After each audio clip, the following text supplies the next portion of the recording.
الحمد لله وكفى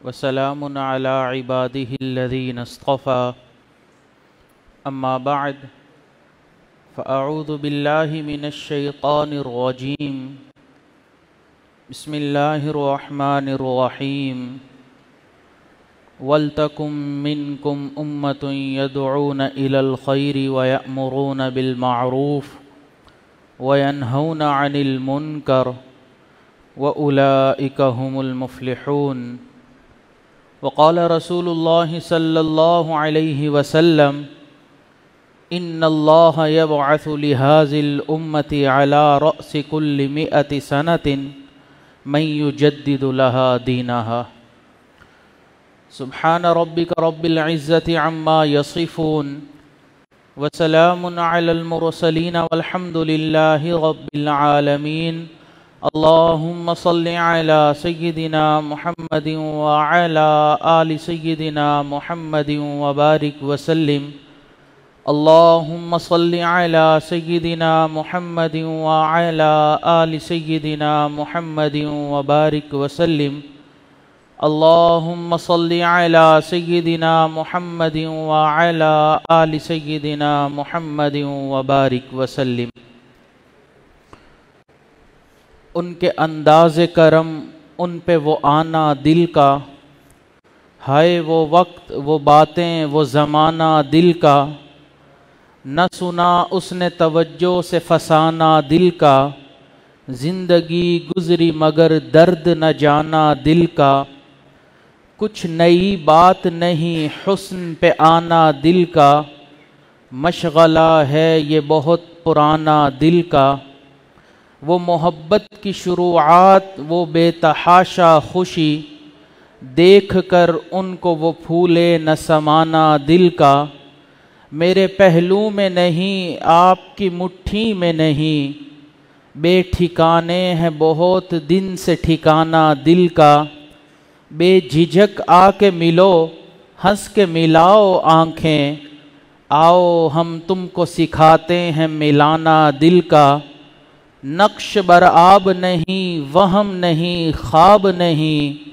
آپ کیوں کھیل سمجھتے ہیں مٹانا دل کا حسرتیں خاک ہوئیں مٹ گئے ارماں سارے لٹ گیا کوچے جانا میں خزانہ دل کا لے چلا ہے میرے پہلو سے بسد شوق کوئی اب تو ممکن نہیں لوٹ کے آنا دل کا ان کی محفل میں نصیر ان کے تبسم کی قسم دیکھتے رہ گئے ہم ہاتھ سے جانا دل کا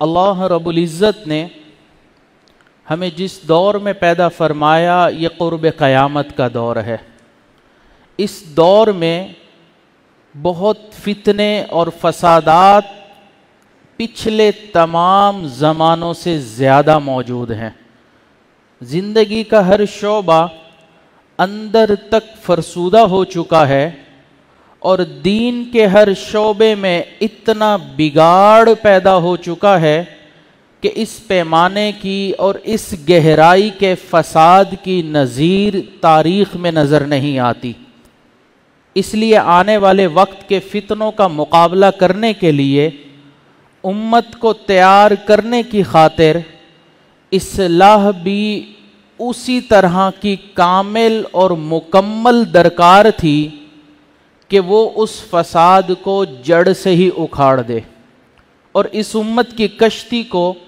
گمراہی کی پستیوں سے نکال کر روحانیت کی بلندیوں تک پہنچا دے اور اس کام کے لیے ایک ایسے مرد کامل کی ضرورت تھی جو بگاڑ کی شناخت اور اس کے علاج میں ماہر ہو لوگ کہتے ہیں بدلتا ہے زمانہ سب کو مرد وہ ہیں جو زمانے کو بدلتے ہیں یہ بات اظہر من الشمس ہے کہ اللہ رب العزت نے اس عظیم کام کے لیے حضرت والد صاحب مد ظلہ میرے والد میرے شیخ ریحانۃ العصر محبوب العلماء والصلحاء پیر طریقت رہبر شریعت حضرت مولانا حافظ پیر ذوالفقار احمد نقشبندی مجددی کو چنا۔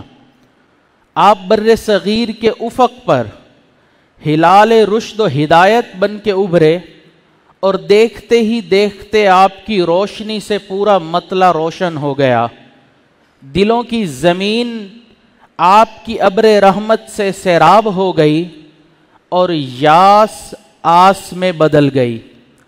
آپ نے ایک قلیل عرصے میں دنیا بھر میں دین کے ظاہری اور باطنی علوم کی بے مثل اشاعت کر کے دلوں کو عشق نبوی صلی اللہ علیہ وسلم اور عقلوں کو تعلیمات نبوی صلی اللہ علیہ وسلم سے سلیم کیا اور لمبی مایوسی کے بعد فساد امت کے دور ہونے کی امید دلائی۔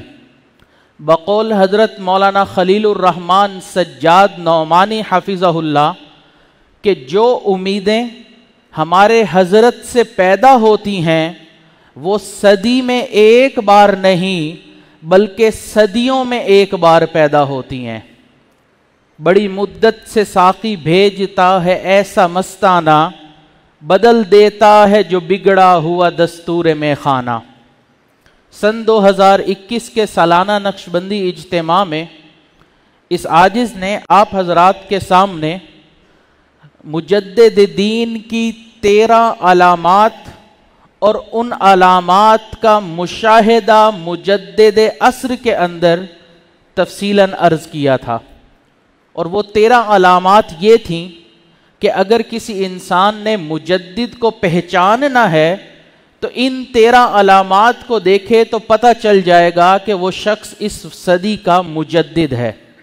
ایک تھی کہ مجدد کا انتخاب من جانب اللہ ہوتا ہے، مجدد کا اتباع سنت میں کمال حاصل ہوتا ہے، مجدد کو تعلق مع اللہ میں کمال حاصل ہوتا ہے، مجدد کو مقام دعوت و ارشاد میں کمال حاصل ہوتا ہے، مجدد کو علوم ظاہرہ میں کمال حاصل ہوتا ہے، مجدد کو قبولیت و محبوبیت عامہ حاصل ہوتی ہے، مجدد علوم ظاہرہ کی خوب اشاعت کرتا ہے، مجدد علماء کرام کی تعظیم کرتا اور کرواتا ہے، مجدد کے توسط سے اس زمانے کے ہر شخص کو فیض ملتا ہے، مجدد علماء راسخون کی جماعت تیار کرتا ہے، مجدد کو اخص الخواص میں مقبولیت حاصل ہوتی ہے، مجدد سنتوں کی ترویج اور بدعات کا خاتمہ کرتا ہے،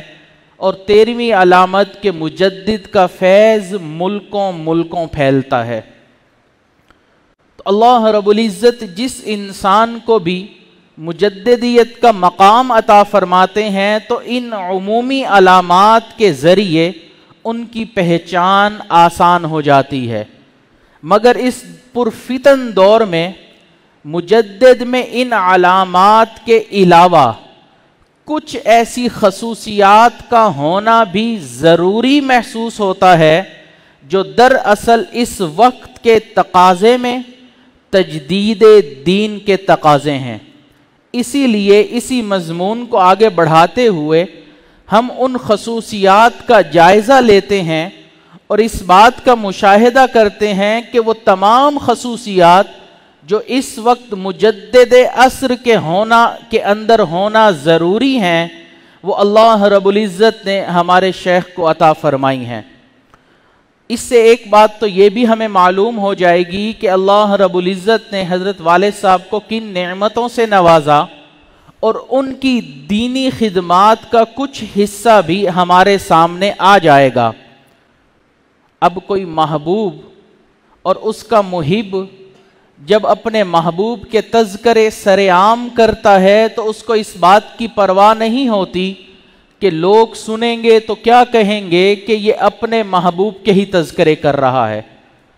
محب کو فقط اس بات سے لگاؤ ہوتا ہے کہ میں نے اپنے محبوب کے تذکرے عام کرنے ہیں، کسی کو اچھا لگے یا نہ اچھا لگے۔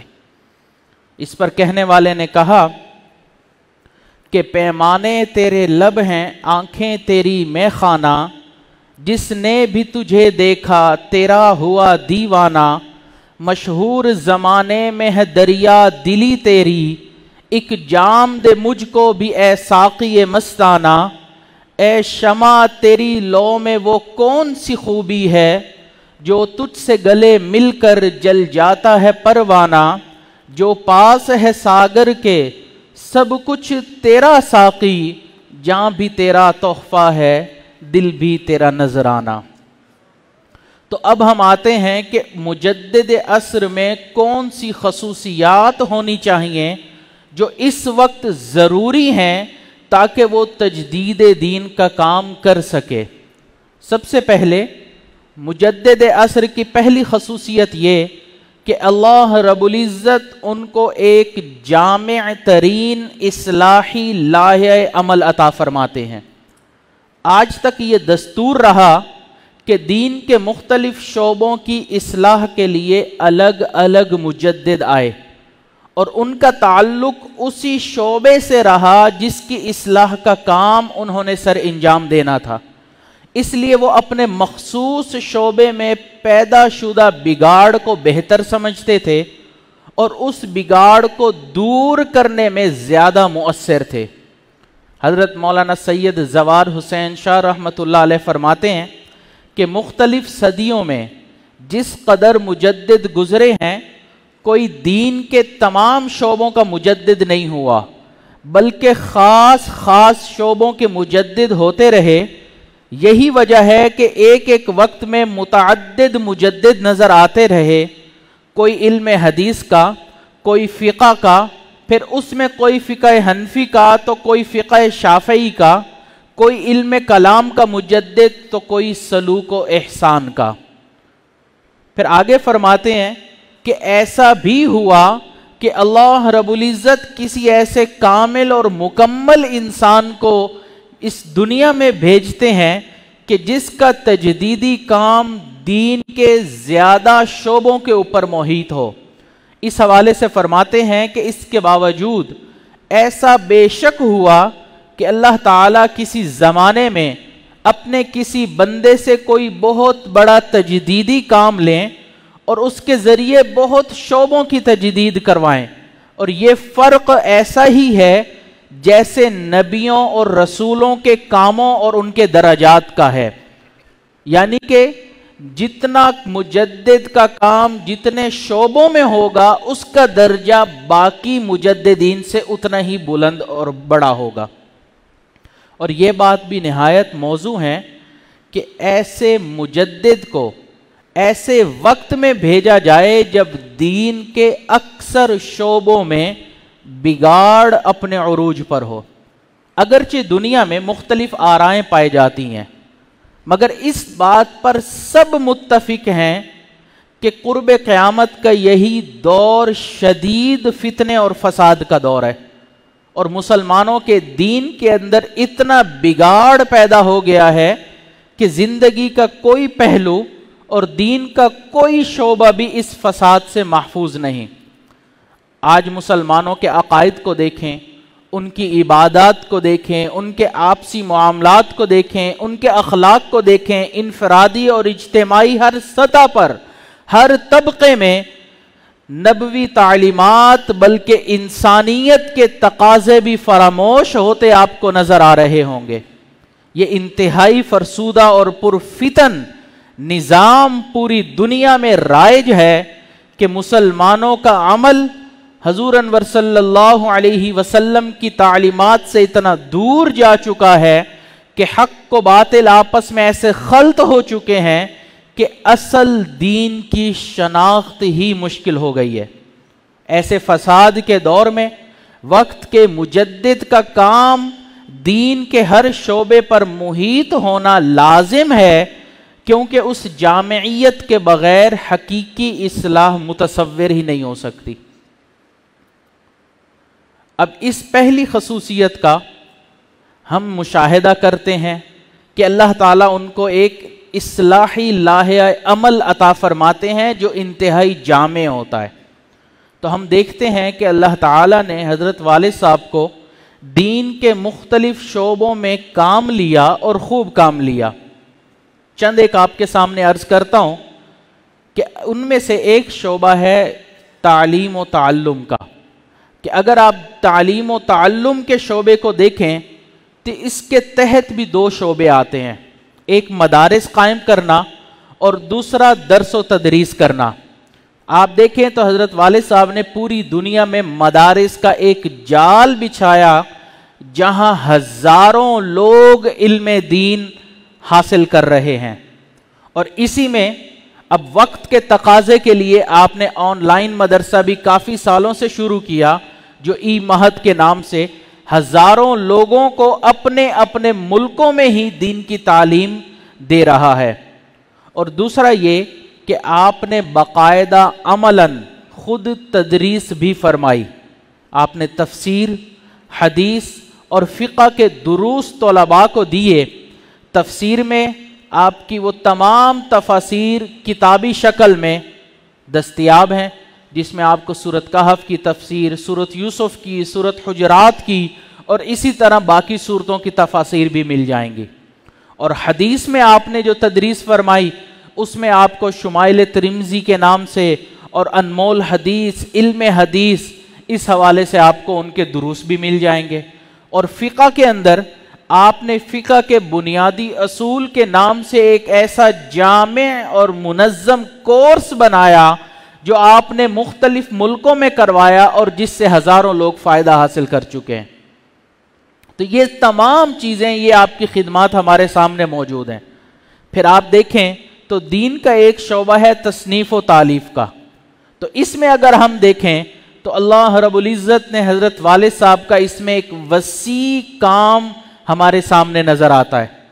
آپ نے سب سے پہلی جو کتاب لکھی اپنی زندگی میں وہ اپنے شیخ حضرت مرشد عالم خواجہ غلام حبیب رحمۃ اللہ علیہ کی حالات زندگی تھی، جو حیات حبیب کے نام سے آپ کو مل جائے گی۔ اس کے بعد ایسا سلسلہ چلا کہ آج تک وہ جاری اور ساری ہے۔ یہ عاجز مختصراً ان چیزوں کو دکھائے گا اور آگے چلے گا۔ پھر آپ دیکھیں کہ دعوت و تبلیغ کا ایک شعبہ ہے جس میں عمومی گفتگو، بیانات اور مجالس کے ذریعے لوگوں تک دین کی بات کو پہنچایا جاتا ہے۔ تو حضرت والد صاحب کی زندگی میں آپ دیکھیں کہ انہوں نے اپنی زندگی میں جو عمومی بیان کیے وہ 50 کے قریب جلدوں میں سینکڑوں کی تعداد میں بیانات اس وقت محفوظ ہیں جو خطبات فقیر کی شکل میں ہیں۔ اس کے علاوہ آپ کی درجنوں کتابیں ہیں جو آپ کے بیانات کے اوپر ہی مشتمل ہیں۔ آپ کی نجی مجالس، بعض لوگوں کو اس بات کا شوق ہوتا ہے نا کہ حضرت کی نجی مجالس کی گفتگو کیا ہوتی ہے، تو 10 جلدوں میں مجالس فقیر کے نام سے وہ بھی آپ کے سامنے موجود ہے۔ پھر آپ اسی طرح دیکھیں کہ ان کے ملفوظات اور ان کے مکتوبات بھی کتابی شکل میں محفوظ ہیں۔ تو اللہ تعالیٰ نے اس میں بھی آپ سے کام لیا۔ پھر آپ دیکھیں کہ دین کا ایک شعبہ ہے خدمت خلق کا، جس میں پہلے حضرت والد صاحب انفرادی طور پر کام کیا کرتے تھے کہ لوگ آتے تھے انفرادی طور پر ان سے بات کرتے تھے اور وہ ان کی مدد کرتے تھے۔ پھر کام وسیع ہوتا چلا گیا تو حضرت والد صاحب نے حبیب فاؤنڈیشن کے نام سے ایک فاؤنڈیشن اور ادارہ ہی قائم کر دیا تاکہ ہزاروں لوگوں کی خدمت کی جا سکے اور اس کے بدلے اللہ تعالیٰ کی رضا مل سکے۔ علامہ اقبال فرماتے ہیں کہ یہی ہے عبادت، یہی دین و ایمان کہ کام آئے دنیا میں انسان کے انسان۔ پھر آپ دیکھیں کہ دین کا ایک شعبہ ہے تصوف و سلوک، اور اس شعبے میں حضرت والد صاحب کا کام روز روشن کی طرح آیا ہے۔ آپ نے تصوف و سلوک کو، حال کو قول کے ذریعے انسان کو سمجھا دیا۔ تصوف قول نہیں ہے کہ انسان آئے کوئی کتاب پڑھے اور تصوف اس کو پتہ چل جائے۔ تصوف عملی کام ہے، حال ہے، باقاعدہ طور پر پریکٹیکل خود کرنا پڑتا ہے، لیکن اس کو سمجھنے کے لیے جو کتابیں ہمارے پاس تھی وہ بہت مشکل تھیں، ان کو پڑھنا مشکل تھا، سالکین کو سمجھ نہیں آتی تھی کہ یہ سیور اربع کیا ہوتا ہے، سیر اللہ کیا ہوتا ہے، سیر من اللہ کیا ہوتا ہے، سیر فی الاشیاء کیا ہوتا ہے۔ تو حضرت والد صاحب نے تصوف و سلوک کو انتہائی آسان انداز میں سالکین کو سمجھا دیا۔ پھر ہم دیکھتے ہیں کہ اصلاح و ارشاد میں حضرت والد صاحب کا جو کام ہے، اصلاح و ارشاد کا معنی ہے کہ جب کوئی انسان کسی شیخ سے وابستہ ہوتا ہے تو سالک کی ایک ایک کمی کوتاہی کا ازالہ کر کے، برائیوں سے پاک کر کے اور اچھائیوں سے آراستہ و پیراستہ کرنا شیخ کی ذمہ داری ہوتی ہے۔ تو اس حوالے سے آپ کے سامنے بہت مثالیں موجود ہیں، لیکن 2-4 مثالیں آپ کے سامنے عرض کروں کہ کس طرح آپ سالکین کی چھوٹی چھوٹی باتوں کے اوپر بھی توجہ دیتے ہیں اور دیکھتے ہیں کہ سالک اس وقت کیا کر رہا ہے۔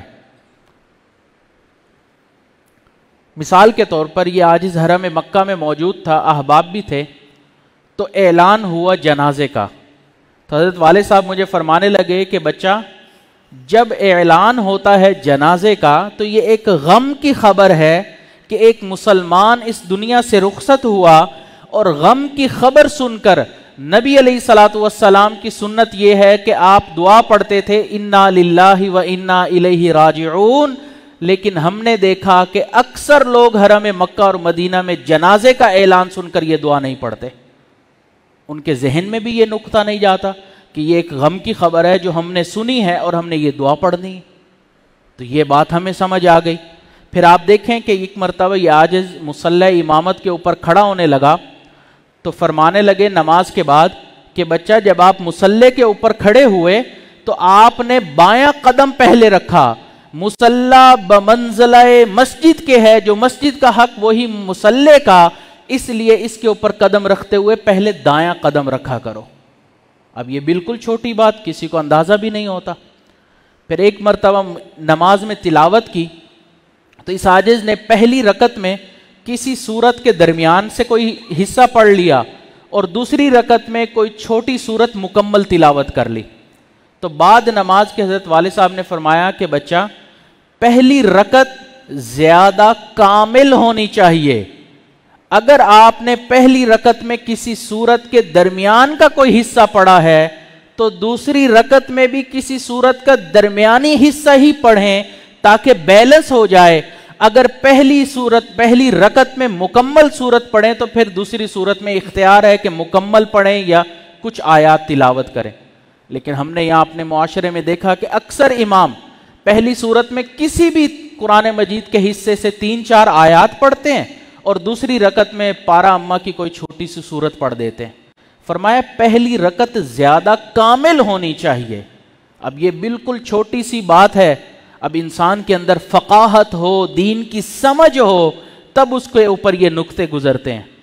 اس پر کسی نے کہا کہ ہم جو گزرے ان کی محفل کے قریب، ایک کسک سی رہ گئی دل کے قریب، زندگی کیا تھی عجب طوفان تھی، اب کہیں پہنچے ہیں منزل کے قریب، یہ تجاہل عارفانہ ہے جناب، بھول کر جانا نہ غافل کے قریب، تربیت کو حسن صحبت چاہیے، بیٹھیے شیخ کامل کے قریب۔ تو تربیت اس وقت تک نہیں ہوتی جب تک انسان کسی کامل شیخ کی صحبت میں آ کر نہ بیٹھ جائے۔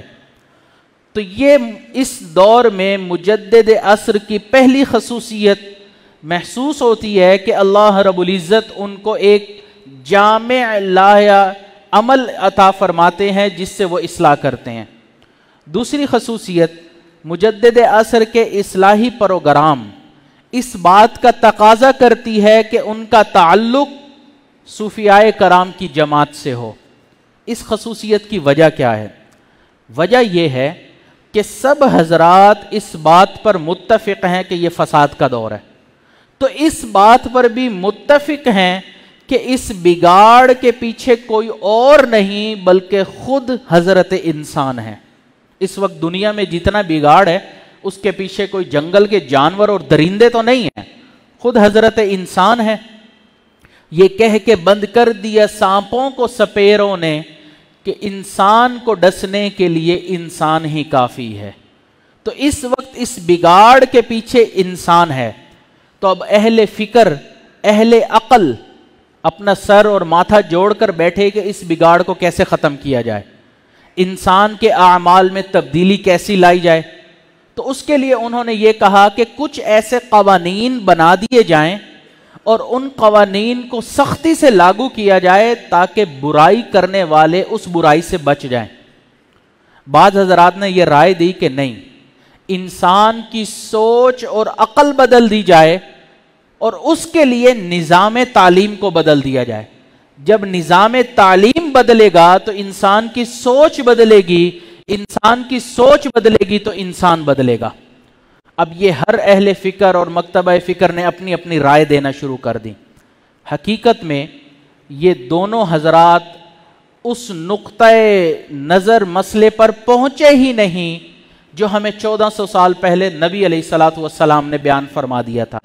آپ نے فرمایا ان فی الجسد مضغۃ اذا صلحت صلح الجسد کلہ واذا فسدت فسد الجسد کلہ الا وہی القلب۔ جان لو کہ انسان کے جسم میں ایک گوشت کا ٹکڑا ہے، اگر وہ درست ہو جائے پورا جسم ٹھیک ہو جاتا ہے، اگر وہ خراب ہو جائے تو پورا جسم خراب ہو جاتا ہے۔ جان لو کہ وہ انسان کا دل ہے۔ تو اب یہاں سے ہمیں پتہ چل گیا کہ بگاڑ ختم کیسے ہوگا؟ جب انسان کا دل بدلے گا۔ عقل بدلنے سے بھی بگاڑ ختم نہیں ہو رہا، تعلیم بدلنے سے بھی بگاڑ ختم نہیں ہو رہا، قوانین بنانے سے بھی بگاڑ ختم نہیں ہو رہا، تو بگاڑ ختم ہوگا انسان کا دل بدلنے سے۔ کیوں؟ کیونکہ انسان کا دل یہ جذبات کا مقام ہے، انسان کی جو سوچ ہے، عقل ہے، یہ خیالات کا مقام ہے، اور انسان کا نفس خواہشات کا مقام ہے۔ دل میں جذبہ ابھرتا ہے، اس جذبے کے ابھرنے پر ذہن اس کے اوپر سوچنا شروع کرتا ہے اور پھر نفس عملی طور پر اس کے لیے قدم اٹھا دیتا ہے۔ تو بنیاد کہاں سے شروع ہوئی؟ انسان کے دل سے۔ اب دل ہی سنور جائے کہ برائی کا جذبہ ہی نہ دل میں اٹھے تو اس کا مطلب یہ ہے کہ پھر آگے انسان کی سوچ بھی ٹھیک رہے گی اور انسان کا عمل بھی ٹھیک رہے گا۔ تو اب انسان کے دل کو بدلنے کے لیے وہ کون لوگ ہوں گے جو جماعت صوفیاء سے تعلق رکھتے ہوں گے؟ اس لیے کسی لمبے چوڑے منصوبوں کی ضرورت نہیں ہے، ادارے قائم کرنے کی ضرورت نہیں، کمیٹیاں بنانے کی، قوانین بنانے کی، عوام کے مالدار ہونے کی، زیادہ تعلیم یافتہ ہونے کی، کیونکہ بگاڑ انسان کے دل کے بدلنے سے ہی تبدیل ہوگا، ختم ہوگا اور جڑ سے ختم ہو جائے گا۔ تو یہ ہمیں دوسری خصوصیات پتہ چل گئی جو اس وقت تقاضا ہے۔ تو اب ہم اس کا مشاہدہ کریں تو حضرت والد صاحب کی زندگی سے ہمیں پتہ چلتا ہے کہ آپ کی شروع سے ہی جو طبیعت تھی وہ صوفیانہ تھی۔ آپ صوفی تھے، اس کی وجہ یہ کہ آپ کے والدین آپ کو شروع سے ہی اکابرین کے، مشائخ کے اور ان کے قصے بچے جیسے بچوں کو والدین سناتے ہیں وہ سنایا کرتے تھے۔ آپ خود فرماتے ہیں کہ میں ابھی چھوٹی عمر میں تھا کہ میں نے چھوٹی ہی عمر میں مشائخ کی لکھی ہوئی کتابیں کشف المحجوب ہو گئی، تذکرۃ الاولیاء ہو گئی، وہ چھوٹی عمر میں پڑھ لی تھی۔ اب جس کی وجہ سے طبیعت ہی صوفیانہ بن گئی تھی۔ وزیر علی صبا لکھنوی کہتے ہیں کہ ہیں وہ صوفی جو کبھی نالائے ناقوس سنا، وجد کرنے لگے ہم دل کا عجب حال ہوا۔ اب یہاں ایک بات سمجھ لیجئے کہ ہمارے اس معاشرے میں ایک ذہن بن چکا ہے کہ جس نے میلے کچیلے کپڑے پہنے ہوئے ہوں، ہاتھوں میں بڑے بڑے کنگن ہوں، پیروں میں جوتیاں نہ ہوں، بال لمبے چوڑے ہوں، کبھی شاید شیمپو بھی نہ کیا ہو، وہ نہایا بھی نہ ہو، کبھی اس انسان نے غسل بھی نہ کیا ہو، قبروں پر مزاروں پر مستقل جانے والا بیٹھنے والا ہو، ہاتھ میں ایک چمٹا ہو تو وہ صوفی صاحب ہیں۔ حقیقت میں اس انسان کا صوفیت سے کچھ لینا دینا نہیں ہے۔ صوفی حضرت ابو محمد رویم رحمۃ اللہ علیہ فرماتے ہیں کہ جس کا کردار اس کی گفتار کے موافق ہو وہ انسان صوفی ہوا کرتا ہے۔ حضرت شبلی رحمۃ اللہ علیہ فرماتے ہیں کہ صوفی وہ ہے جو مخلوق سے کٹے اور اللہ سے جڑے۔ تو اس لیے اپنے معاشرے میں نظر آنے والے لوگوں کو ہم صوفی جو سمجھ بیٹھتے ہیں، حقیقت میں وہ صوفی نہیں ہوتے، صوفی وہ ہوتے ہیں جو اللہ کا راستہ دکھانے والے ہوتے ہیں۔ حضرت والد صاحب صوفی کی ایک تعریف فرماتے ہیں، بڑی عجب، اور انداز الفاظ بڑے عجیب ہیں۔ حضرت والد صاحب فرماتے ہیں کہ صوفی وہ ہوتا ہے کہ جس کو جانوروں کی آواز، ہر ایک سوز ساز، چڑیوں کی چہک، پھولوں کی مہک، سبزے کی لہک، جواہرات کی دمک، سورج کی چمک، سما و سمک، درختوں کے رنگ، شیشہ و سنگ، پتھر کی سختی، خوشحالی و بدبختی، زمین کی نرمی، آتش کی گرمی، دریا کی روانی، کواکب آسمانی، پہاڑوں کے ابھار، بیابان و مرغزار، خزاں و بہار، غرض ہر چیز ایک نادیدہ ہستی کی یاد دلائے، اور وہ ہستی ہے اللہ۔ اس کو صوفی کہتے ہیں۔ تو یہ مجدد کی دوسری خصوصیت۔ مجدد کی تیسری خصوصیت اس بات کا تقاضا کرتی ہے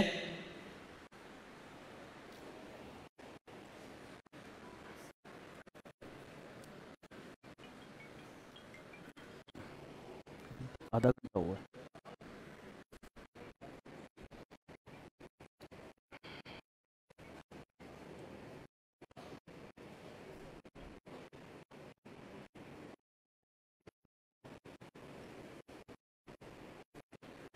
تشریف رکھی۔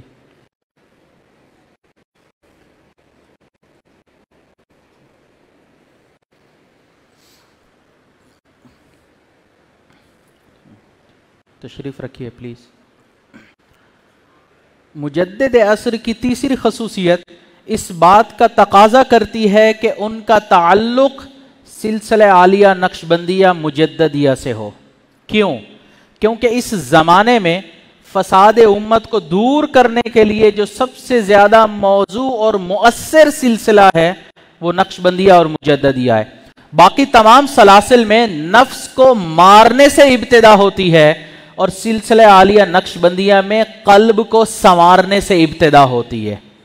اس لیے حضرت امام ربانی مجدد الفسانی رحمت اللہ علیہ اپنے مکتوبات میں تحریر فرماتے ہیں کہ اس نعمت عظمیٰ کا شکر کس زبان سے ادا کیا جائے کہ حق سبحانہ و تعالی نے ہم فقیروں کو اہل سنت والجماعت اور صاحب رائے کے مطابق اپنے عقائد کی درستگی کے بعد طریقہ عالیہ نقشبندیہ کے سلوک سے مشرف فرمایا، اور اس بزرگ خاندان کے مریدوں سے اور نسبت رکھنے والوں میں شامل فرمایا۔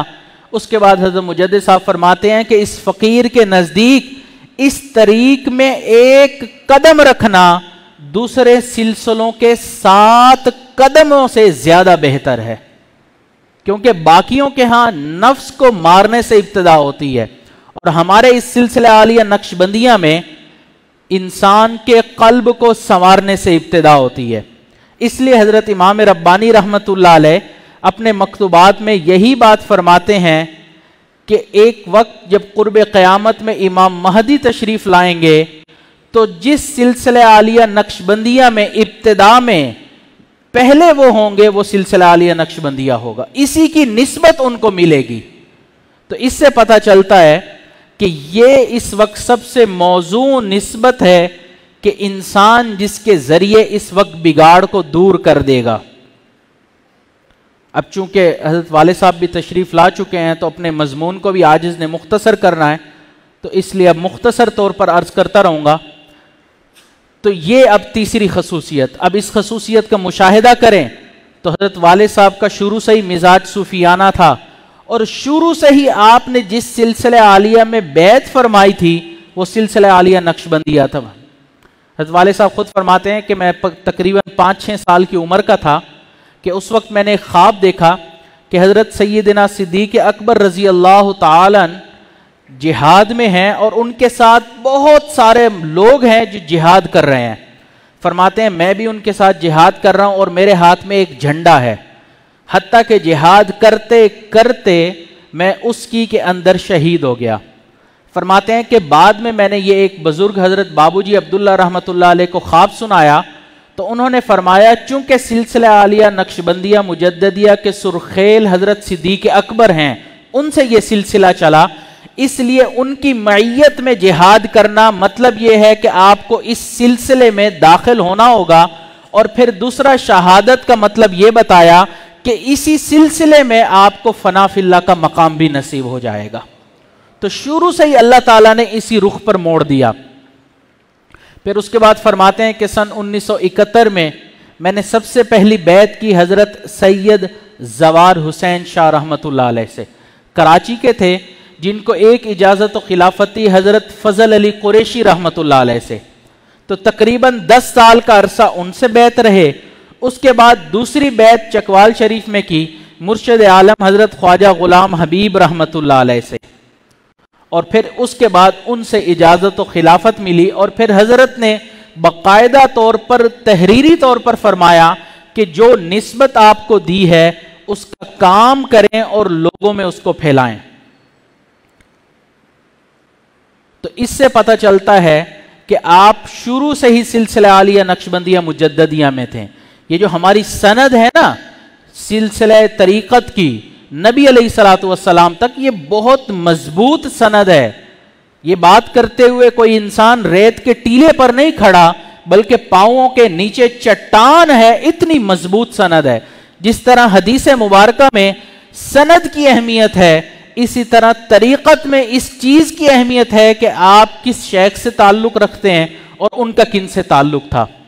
تو یہ عاجز ایک مرتبہ اپنی پوری سند آپ کے سامنے عرض کرتا ہے کہ ہماری بیعت کا تعلق ہے حضرت حافظ پیر ذوالفقار احمد نقشبندی صاحب کے ساتھ.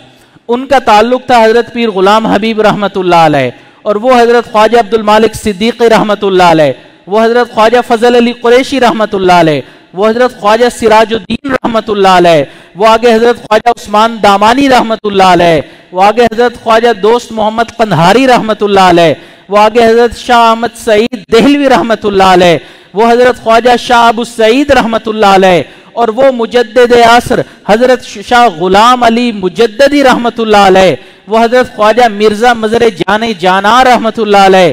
وہ آگے تعلق ان کا تھا حضرت نور محمد بدایونی رحمۃ اللہ علیہ سے. ان کا تعلق تھا حافظ محمد محسن رحمۃ اللہ علیہ سے. ان کا تعلق تھا حضرت خواجہ سیف الدین رحمۃ اللہ علیہ سے. ان کا تعلق تھا حضرت خواجہ محمد معصوم رحمۃ اللہ علیہ سے. اور ان کا تعلق تھا حضرت امام ربانی مجدد الفسانی احمد سرہندی رحمۃ اللہ علیہ سے. اور ان کا تعلق تھا حضرت خواجہ باقی باللہ رحمۃ اللہ علیہ سے. ان کا تعلق تھا خواجہ محمد امکنگی رحمۃ اللہ علیہ سے. ان کا تعلق تھا خواجہ محمد درویش رحمۃ اللہ علیہ سے. ان کا تعلق تھا خواجہ محمد زاہد رحمۃ اللہ علیہ سے. ان کا تعلق تھا حضرت خواجہ عبید اللہ احرار رحمۃ اللہ علیہ سے. ان کا تعلق تھا حضرت خواجہ یعقوب چرخی رحمۃ اللہ علیہ سے. ان کا تعلق تھا حضرت خواجہ علاؤالدین عطار رحمۃ اللہ علیہ سے. ان کا تعلق تھا حضرت بہاؤالدین نقشبند بخاری رحمۃ اللہ علیہ سے. ان کا تعلق تھا حضرت امیر کلال رحمۃ اللہ علیہ سے. ان کا تعلق تھا حضرت بابا سماسی رحمۃ اللہ علیہ سے. ان کا تعلق تھا حضرت خواجہ عزیزان علی رامیتنی رحمۃ اللہ علیہ سے. ان کا تعلق تھا حضرت خواجہ محمود انجیر فغنوی رحمۃ اللہ علیہ سے. ان کا تعلق تھا حضرت خواجہ محمد عارف ریوگری رحمۃ اللہ علیہ سے. ان کا تعلق تھا حضرت خواجہ عبد الخالق غجدوانی رحمۃ اللہ علیہ سے. ان کو نسبت حاصل تھی حضرت خواجہ یوسف حمدانی رحمۃ اللہ علیہ سے. ان کو نسبت حاصل ہوئی خواجہ ابو علی فارمدی رحمۃ اللہ علیہ سے. ان کو تعلق اور نسبت حاصل ہوئی خواجہ ابو القاسم گورگانی رحمۃ اللہ علیہ سے. ان کو نسبت حاصل ہوئی خواجہ ابو الحسن خرقانی رحمۃ اللہ علیہ سے. ان کو نسبت حاصل ہوئی حضرت خواجہ بایزید بستامی رحمۃ اللہ علیہ سے. ان کو نسبت حاصل ہوئی حضرت امام جعفر صادق رحمۃ اللہ علیہ سے. ان کو نسبت حاصل ہوئی حضرت امام قاسم بن محمد بن ابو بکر رضی اللہ تعالیٰ عنہ سے. ان کو نسبت حاصل ہوئی سیدنا سلمان فارسی رضی اللہ تعالیٰ عنہ سے. ان کو نسبت حاصل ہوئی حضرت خلیفہ بلا فصل خلیفہ اول حضرت سیدنا صدیق اکبر رضی اللہ تعالیٰ عنہ سے. اور ان کو یہ نسبت حاصل تھی حضرت سیدنا نبی آخر الزمان حضرت محمد صلی اللہ علیہ وسلم سے. تو یہ ہمارا سلسلہ طریقت بہت مضبوط ہے. جس طرح حدیث میں انسان کی سند ہوتی ہے اسی طرح طریقت میں بھی سند ہوتی ہے. یہاں ایک بات عرض کرتا چلوں. بعض حضرات یہ سوال بھی پوچھتے ہیں اور عرض بھی کرتے ہیں کہ حضرت ہمیں بیعت تو فلاں شیخ سے ہے لیکن خلافت فلاں سے بھی مل گئی، خلافت فلاں سے بھی مل گئی. یاد رکھیں یہ برکت کی خلافت ہوتی ہے. نسبت کا کام اسی شیخ سے چلتا ہے جس سے باقاعدہ نسبت سیکھی ہوتی ہے. کسی شیخ سے اگر نسبت نہیں سیکھی، ان سے اجازت و خلافت مل گئی تو وہ برکت کی خلافت کہلائے گی. باقاعدہ سیکھی ہوئی خلافت وہی ہوتی ہے جن سے باقاعدہ بیعت ہوئے اور اسباق مکمل کیے. تو اس لیے اپنے قبلے کو انسان درست رکھے. اگر ایک شیخ سے تعلق جوڑا تو انہی کو تھامے رکھے. کہیں اور سے اجازت مل گئی ان کو سمجھے کہ برکت ہے، میرے کام میں برکت ہو جائے گی، لیکن یہ نہ سمجھے کہ مجھے اپنے حقیقی شیخ سے تو اجازت ملی نہیں، وہاں سے مل گئی لہٰذا اب ان کو چھوڑ کے میں وہاں پر کام شروع کر دوں. اس طرح کام نہیں چلے گا. یہ بات. اور آگے چلنے سے پہلے ایک بات یہاں عرض کر دوں جس سے معلوم ہو جائے گا کہ صوفی، نقشبندی اور حنفی یہ مشرک نہیں ہیں، یہ صحیح اور اچھے اور باکمال لوگ ہیں. صوفی، نقشبندی اور حنفی. ایک دلیل عرض کروں گا، 100 سنار کی 1 لوہار کی. وہ دلیل کیا؟ وہ یہ کہ پہلے تھوڑی ہسٹری کو دیکھیں کہ سلطان محمد فاتح یہ ایک سلطنت عثمانیہ کے 7ویں سلطان تھے. انہوں نے 21 سال کی عمر میں قسطنطینیہ جو استنبول ہے موجودہ، اس کو فتح کیا تھا. اب جب اس کو فتح کیا تو اس کے فتح ہونے کی بشارت نبی علیہ الصلوۃ والسلام نے دی تھی. فرمایا لَتُفْتَحَنَّ الْقُسْطَنطِینِیَّةُ فَلَنِعْمُ الْأَمِيرُ أَمِيرُهَا وَلَنِعْمَ الْجَيْشُ ذَلِكَ الْجَيْشُ کہ قسطنطینیہ ضرور فتح ہوگا، اس کا امیر بہترین امیر ہوگا اور اس کو لشکر بہترین لشکر ہوگا. یہ حدیث مبارکہ میں مسند امام احمد کی یہ حدیث ہے، اس میں نبی علیہ الصلوۃ والسلام نے یہ بشارت دی. اب اس نعم الجیش میں یعنی کہ اس بہترین لشکر میں شامل ہونے کے لیے حضرات صحابہ کرام بھی تمنا کیا کرتے تھے. انہوں نے کوششیں کی لیکن قسطنطینیہ کچھ وجوہات کی وجہ سے فتح نہیں کر سکے. حضرت امیر معاویہ رضی اللہ تعالیٰ نے اپنے دور میں کوششیں کی لیکن نہیں معاملہ آگے بن پڑا. بالآخر یہ فتح سلطان محمد فاتح جو کہ ارطغرل غازی کے بیٹے سلطنت عثمانیہ کے بانی عثمان غازی کے اولاد میں سے تھے، ان کے ہاتھوں آئی. ٹھیک. اب یہاں دھیان سے سنیے گا، وہ لوگ جو کسی کی نہیں مانتے، وہ لوگ جو کسی کی نہیں مانتے اور کہتے ہیں کہ حنفی، صوفی، نقشبندی مشرک ہیں، صحیح لوگ نہیں ہیں. اب دیکھیں سلطان محمد فاتح کی حالات زندگی میں لکھا ہے کہ وہ حنفی تھے، صوفی تھے اور انہوں نے سلسلہ نقشبندیہ میں بیعت کا تعلق شیخ آق شمس الدین رحمۃ اللہ علیہ سے کیا تھا. تو سلطان محمد فاتح صوفی بھی تھے، حنفی بھی تھے اور نقشبندی بھی تھے.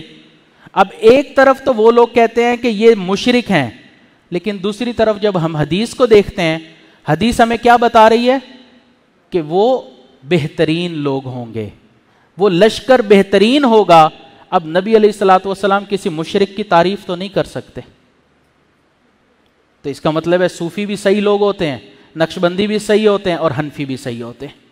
حدیث سے ہمیں پتہ چلتا ہے کہ یہ صحیح لوگ ہیں کیونکہ جن کے بارے میں بشارت دی وہ صوفی بھی تھے، نقشبندی بھی تھے اور حنفی بھی تھے.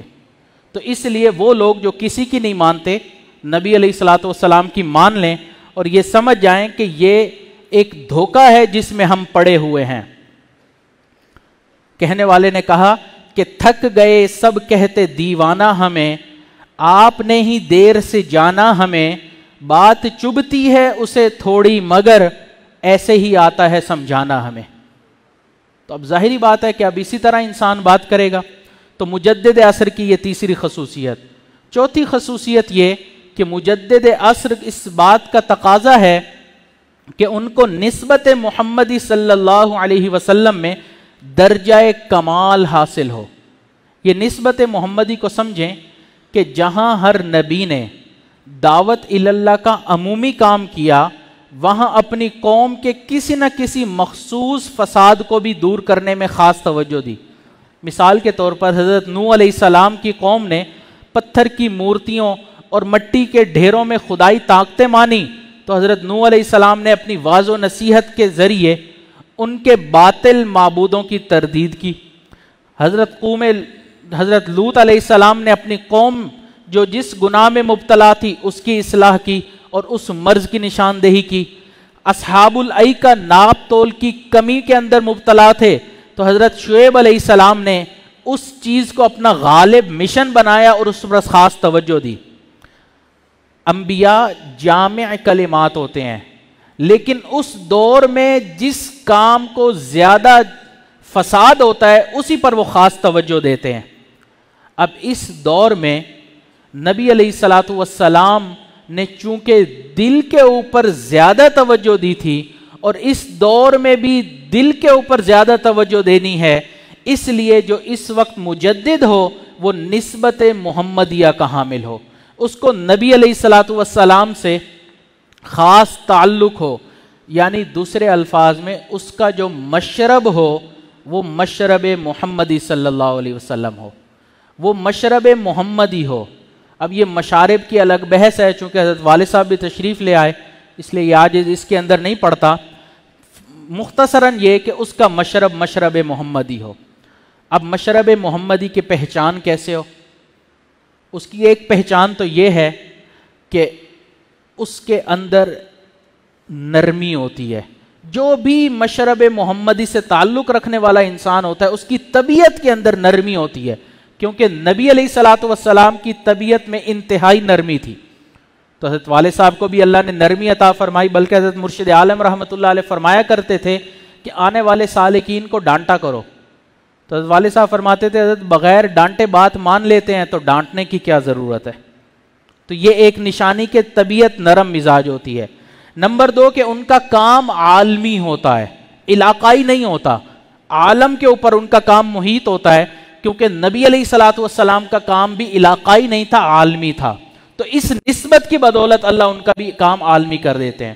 اور تیسرا یہ ایک نشانی کہ ان کو علماء میں خاص قبولیت حاصل ہوتی ہے، علماء کا رجوع کثرت سے ان کی طرف ہوتا ہے۔ تو یہ مختصراً 3 عرض کر دیں، باقی یہ 5ویں اور آخری خصوصیت وہ یہ کہ اللہ تعالیٰ ان سے نسبت کی توضیح اور تدوین کا کام لیتے ہیں۔ نبی علیہ الصلاۃ والسلام کی صحبت کا ایسا اثر تھا کہ حضرات صحابہ کرام کو اس محنت کی ضرورت ہی نہیں پڑی جو محنتیں آج ہم کرتے پھر رہے ہیں، کیونکہ صحبت میں آتے ہی ان کو وہ مقامات مل گئے جو ہم محنت سے بھی نہیں حاصل کر سکتے۔ تو ان کے اندر صحبت کی برکت سے ہی نسبت آ گئی، لیکن اب اس نسبت کو پانے کے لیے ہمیں محنت کرنی پڑتی ہے۔ پھر وقت کے ساتھ ساتھ فتنے زیادہ ہوتے چلے گئے تو یہ نعمت چھپتی چلی گئی، نسبت چھپتی چلی گئی۔ پھر اللہ تعالیٰ نے اس نسبت کو حضرت بہاؤالدین نقشبند رحمۃ اللہ علیہ پر کھولا۔ جیسے دین تبلیغ کا کام تو پہلے سے ہی چل رہا تھا، کام اب دوبارہ کس انداز میں کرنا ہے وہ اللہ تعالیٰ نے حضرت مولانا الیاس رحمۃ اللہ علیہ پر کھولا کہ اس دور میں کس انداز میں کام کیا جائے۔ تو یہ نسبت کا کام اللہ تعالیٰ نے حضرت بہاؤالدین نقشبند رحمۃ اللہ علیہ پر کھولا۔ پھر اس کو چلتے چلتے یہ حضرت مجدد صاحب رحمۃ اللہ علیہ کے پاس آیا، اور انہوں نے جو 16 اسباق تھے ان کو 35 تک کر کے اس کی تفصیلات کو بہت زیادہ کھول دیا۔ لیکن اب ایسا وقت ہے کہ اب کوئی انسان مکتوبات مجددیہ پڑھے تو اس کے لیے سمجھنا بہت مشکل، الفاظ ایسے، چونکہ اس کے اندر الفاظ ایسے ہیں اور انسان نے خود اتنی محنت کی بھی نہیں ہوتی تو اس کے لیے وہ سمجھنا مشکل ہوتا ہے۔ تو اس لیے اس نسبت کی توضیح اور تدوین اللہ تعالیٰ اس وقت کے مجدد سے کرواتے ہیں۔ اب وہ کیسے کہ مثال کے طور پر کہ جن جگہوں پر حضرت امام ربانی نے سیور اربع کا تذکرہ کیا اس کی تفصیلات کو نہیں کھولا، حضرت والد صاحب نے ان سیور اربع میں جو مقامات تھے 10 مقامات جو ہیں توبہ، انابت، زہد، مجاہدہ، ورع، صبر، شکر، توکل، تفویض اور رضا، حضرت مجدد صاحب نے ان کے فقط نام لکھے کہ یہ مقامات آتے ہیں، ان کی تفصیلات بیان نہیں کی۔ حضرت والد صاحب نے اس کی ایسی تفصیلات بیان کی کہ فقط توبہ کے عنوان پر ہی 10 سے زیادہ بیانات آپ کو مل جائیں گے، پوری کتاب آپ کو مل جائے گی مقامات سلوک کے نام سے۔ پھر مکارم اخلاق کے اوپر حضرت مجدد صاحب رحمۃ اللہ علیہ نے فقط اتنا ہی تحریر کیا کہ تخلقوا باخلاق اللہ، کہ اگر کوئی سالک اللہ کے اخلاق میں آ جائے تو کون کون سے خلق ہونے چاہیے، انہوں نے اشارہ کر دیا، تفصیلات کو نہیں کھولا. تو حضرت والد صاحب نے ایسی تفصیلات کو کھولا کہ حضرت مولانا محمود مدنی رحمت اللہ علیہ، جو کہ حضرت حسین احمد مدنی رحمت اللہ علیہ کے پوتے ہیں، وہ فرماتے ہیں کہ اگر میں پچھلے 100 سال کو دیکھوں تو مجھے کوئی ایسی شخصیت نظر نہیں آتی جس نے حسن معاشرت پر اتنا زور دیا ہو جتنا ہمارے شیخ نے دیا ہے. اور تیسرا یہ کہ نسبت کی توضیح اور تدوین، کہ آپ نے سلوک کو پریکٹیکل کر کے دکھایا کہ پہلے زمانے میں سلوک مشکل تھا، زبانی کلامی تھا، لوگ مشائخ کے پاس آتے تھے، وہ فرماتے تھے سلوک کرو. حضرت والد صاحب کا طریقہ یہ ہے کہ وہ ایک ہی دم اونچا مقام نہیں دکھاتے، وہ فرماتے ہیں پہلے یہ قدم اٹھاؤ، جب وہ قدم مکمل ہو جائے، وہ کام مکمل ہو جائے، پھر اگلا. آہستہ آہستہ انسان کو لے کر چلتے ہیں. اس کے لیے انسان کے لیے اس سلوک کو مکمل کرنا پریکٹیکل ہو گیا. اللہ کی محبت کو پانا آسان ہو گیا. اس لیے حضرت شاہ مسیح اللہ رحمۃ اللہ علیہ کے خلیفہ حضرت مولانا قمر الزمان صاحب دامت برکاتہم نے فرمایا کہ شیخ ذوالفقار نقشبندی نے اللہ کی محبت کو پانا اتنا آسان کر دیا ہے کہ اب قیامت والے دن کوئی یہ نہیں کہہ سکتا کہ اللہ آپ کی محبت پانا بہت مشکل کام تھا. اتنا آسان انداز میں بیان کر دیا. تو یہ چند خصوصیات ہیں جو اس دور میں مجدد عصر میں ہونا ضروری محسوس ہوتی ہیں. یہاں پر ایک خواب عرض کر دوں. اب خوابوں کے شہزادے تو ہم ہیں نہیں، لیکن جب اپنوں کی مجلس ہو تو انسان بیان کر ہی دیتا ہے. ایک عالم ہے، انہوں نے یہ خواب دیکھا، صاحب نسبت ہے، فرماتے ہیں کہ ایک مرتبہ حضور انور صلی اللہ علیہ وسلم کے خواب میں دیدار ہوا اور میں نے پوچھا کہ اے اللہ کے محبوب، سلاسل اربع کے مشائخ میں سے پہلے نمبر پر کون ہے؟ تو آپ نے فرمایا مجدد الفسانی. پھر کندھے پکڑ کر فرمایا کہ اس وقت کے مجدد الفسانی پیر ذوالفقار ہیں. آج تمہیں پتہ چل جائے کہ ان کا اللہ کے ہاں کیا مقام ہے. ان کو میری طرف سے بہت سلام دینا. اور لفظ بہت کو نبی علیہ الصلوۃ والسلام نے بہت لمبا فرمایا. بہلتے کس جگہ جی اپنا بہلانے کہاں جاتے، تیری چوکھٹ سے اٹھ کر تیرے دیوانے کہاں جاتے. نہ واعظ سے کوئی رشتہ نہ زاہد سے شناسائی، اگر ملتے نہ رندوں کو تو پیمانے کہاں جاتے. خدا کا شکر شمع رخ لیے وہ آئے محفل میں، جو پردے میں چھپے رہتے تو پروانے کہاں جاتے. اگر ہوتی نہ شامل رسم دنیا میں یہ زحمت بھی، کسی بے کس کی میت لوگ دفنانے کہاں جاتے. اگر کچھ اور بھی گردش میں رہتے دیدہ ساقی، نہیں معلوم چکر کھا کے میخانے کہاں جاتے. خدا آباد رکھے سلسلہ اس تیری نسبت کا، وگرنہ ہم بھری دنیا میں پہچانے کہاں جاتے. نصیر اچھا ہوا در مل گیا ان کا ہمیں، ورنہ کہاں رکتے کہاں تھمتے خدا جانے کہاں ہوتے. تو یہ اللہ تعالیٰ کا کرم ہے کہ اللہ تعالیٰ نے ہمیں ایسے شیخ کی صحبت میں پہنچا دیا. اب اللہ تعالیٰ ہمیں ان کی قدر کرنے کی توفیق عطا فرمائے اور بے انتہا محبت کرنے کی توفیق عطا فرمائے. کیونکہ فنا فی اللہ سے پہلے فنا فی الرسول ہے اور اس سے پہلے فنا فی الشیخ ہے. جب تک فنا فی الشیخ کوئی سالک نہیں ہوتا، فنا فی اللہ کا مقام نہیں ملتا. اس لیے محبت اپنے شیخ سے ہو، بے انتہا ہو. کہتے ہیں ہر چیز کی ایک انتہا ہوتی ہے، پھر یہ محبت کیوں کسی سے بے انتہا ہوتی ہے. یہ عاجز اتنا ہی عرض کرے گا، جب تم سے محبت کی ہم نے تب جا کے کہیں یہ راز کھلا. مرنے کا سلیقہ آتے ہی جینے کا شعور آ جاتا ہے. اللہ تعالی ہم بے قدروں کو قدر کرنے کی توفیق عطا فرمائے. ان جیسا شیخ نہ تھا نہ ہے نہ ہوگا. اتنا ہی عرض کروں گا، ہیہات لا یأتی الزمان بمثلہ ان الزمان بمثلہ لبخیل. بہت دور کی بات ہے کہ زمانہ ان کی مثال لا سکے. بلا شبہ زمانہ ان کی مثال لانے میں بہت بخیل ہے. وآخر دعوانا ان الحمد للہ رب العالمین.